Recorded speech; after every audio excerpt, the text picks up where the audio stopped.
ஒப்பில்லாதவள்னு பெயர் கூட சொன்னாலேன்னு நம்பினேன். இப்படி ஏமாற்றி விட்டாளே என்று அழுதார் வளையல்காரன். சட்டென்று ஒரு விஷயம் புரிந்திருக்கிறது ராஜாவுக்கு.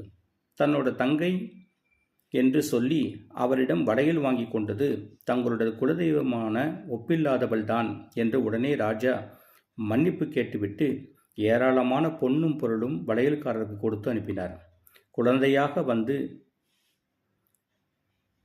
அம்மன் எந்த இடத்தில் அமர்ந்து வளையல் போட்டு கொண்டாலோ அங்கு ஒரு கோவில் கட்டி அம்மனை எழுந்தருளும்படி வேண்டியிருக்கிறார் ராஜா. அம்மனும் அருள்வாக்கில் சரி என்று சொல்லிவிட்டார்.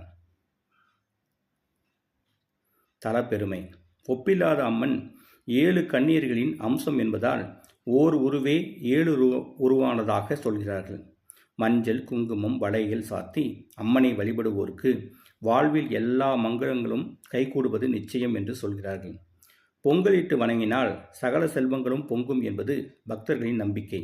இங்கிருக்கும் காவல் தெய்வங்களின் சன்னதியில்தான் பலி நேர்த்தி கடன் நடத்துகிறார்கள். சிறப்பம்சம். அதிசயத்தினுடைய அடிப்படையில் கோபுரம் எதுவும் இல்லாமல் திறந்த வெளியில் அரச மர நிழலில் இருக்கும் கோயில். பெரிய பெரிய குதிரை சிலைகளுடன் பக்கத்தில் உள்ள காவல் தெய்வங்கள் அமைந்துள்ளன. நன்றி.